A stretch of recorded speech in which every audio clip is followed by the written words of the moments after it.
pada saat ini, saya rindu untuk mau menyampaikan akan firman Tuhan dengan judul Percaya kepada janji-janji Yesus.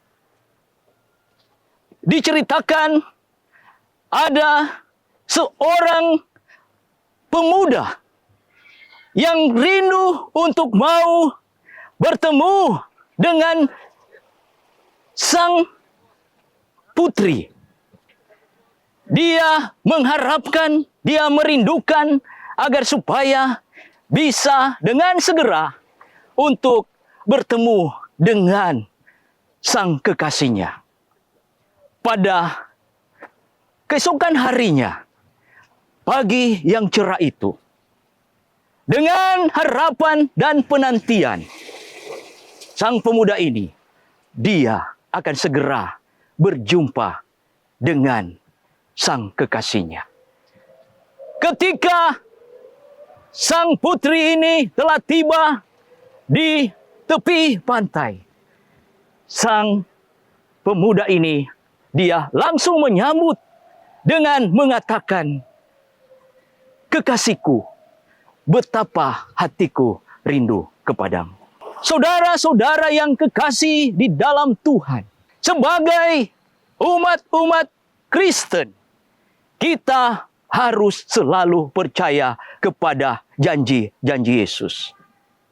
Yang menjadi pertanyaannya, mengapa kita sebagai orang-orang Kristen yang hidup di atas dunia ini rindu untuk mau menantikan janji kedatangan Kristus? Kita dapat melihat akan janji-janji daripada firman Tuhan yang terdapat di dalam kitab Yohanes 14 ayat 1 sampai ayatnya yang ketiga.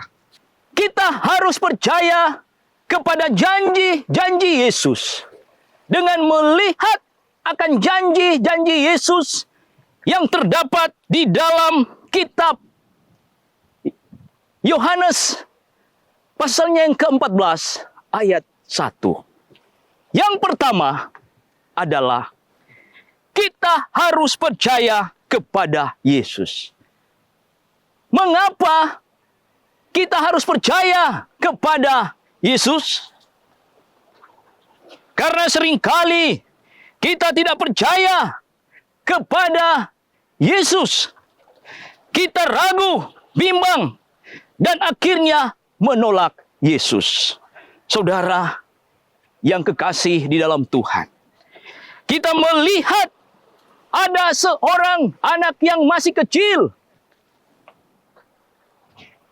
Kehidupannya, dia selalu percaya kepada kedua orang tuanya. Anak kecil ini percaya pada waktu lapar, orang tuanya akan memberikan dia makanan. Anak kecil ini percaya pada waktu dia haus, orang tuanya akan memberikan dia minuman. Anak kecil ini percaya pada waktu dia sakit, orang tuanya akan menjaga dan menemani serta merawatnya. Anak kecil ini percaya pada waktu malam, orang tuanya akan menjaga dan menemani dia. Anak kecil ini percaya pada waktu ia dalam bahaya, orang tuanya akan menjaga, melindungi, dan menyelamatkan dia. Saudara yang kekasih di dalam Tuhan, kita harus percaya kepada Yesus. Sama seperti seorang anak kecil yang selalu percaya kepada kedua orang tuanya. Saudara yang kekasih di dalam Tuhan, pada waktu kita susah, pernahkah kita percaya bahwa ada Tuhan bersama-sama dengan kita dan menolong kita? Pada waktu kita sakit, pernahkah kita percaya bahwa ada Tuhan yang akan menyembuhkan kita? pada waktu kita tidak ada makanan? Pernahkah kita percaya bahwa Tuhan akan memberikan makanan kepada kita? Pada waktu kita dalam bahaya, pernahkah kita percaya bahwa Tuhan akan menjaga, melindungi, dan menyelamatkan kita? Pada waktu kita ada masalah, pernahkah kita percaya bahwa Tuhan akan mengatasi setiap masalah-masalah kita?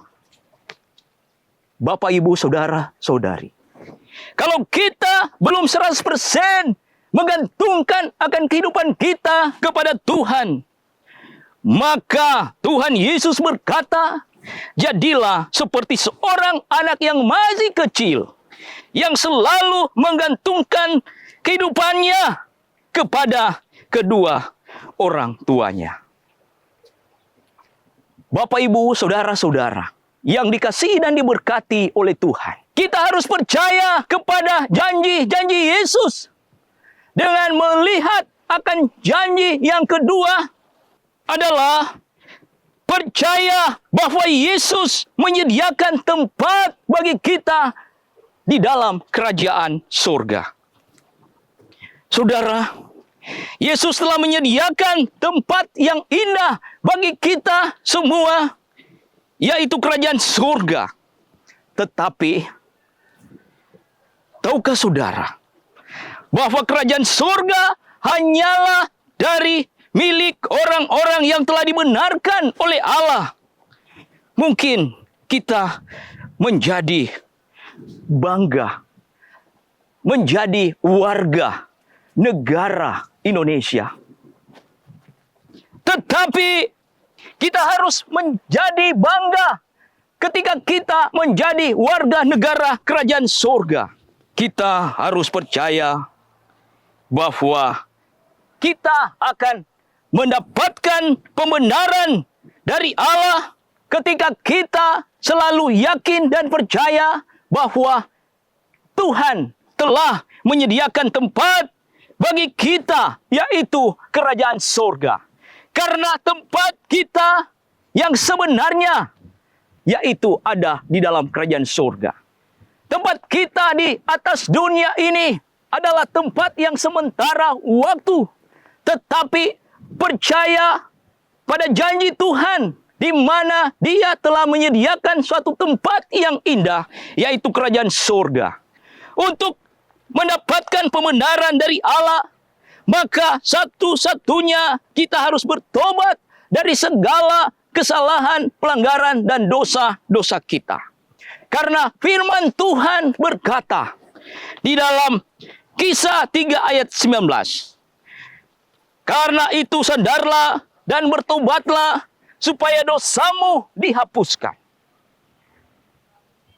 Saudara yang dikasihi dan diberkati oleh Tuhan, kita harus percaya pada janji Yesus. Pada janjinya yang ketiga, percaya bahwa Yesus akan datang kembali. Saudaraku, kita harus percaya bahwa Yesus akan datang kembali. Dia akan menjemput kita yang masih tinggal di atas bumi ini. Karena di atas dunia ini, kita hanya tinggal sementara. Karena menurut firman Tuhan, kewarganegaraan kita ada di dalam kerajaan surga. Ketika kita sudah ada di dalam kerajaan surga, kita tidak akan merasakan kesusahan, penderitaan, ratap tangis, duka cita. Tidak ada lagi di sana. Kita akan bersama-sama dengan Tuhan. Saudara-saudara yang kekasih di dalam Tuhan, kita harus percaya akan janji Yesus. Di mana yang pertama, kita harus selalu yakin dan percaya kepada Yesus. Yang kedua, kita harus percaya bahwa Tuhan Yesus telah menyediakan tempat yang ada di dalam kerajaan surga. tempat yang indah. Dan yang ketiga, kita harus percaya bahwa Yesus akan datang kembali menjemput kita yang masih tinggal di atas dunia ini. Akankah saudara dan saya masuk di dalam kerajaan surga? Dan ketika kita mau berkomitmen dengan Tuhan, kita mau bertekad untuk percaya pada janji-janjinya, Tuhan Yesus akan segera datang kembali, menjemput kita yang masih tinggal di atas dunia ini. Karena pengharapan kita seutuhnya hanya di dalam Yesus. Kiranya dengan firman Tuhan ini dapat memberikan suatu pedoman, suatu pelajaran yang penting untuk kita selalu percaya akan janji-janji Yesus. Tuhan memberkati kita semua. Allah doa dan harapan saya.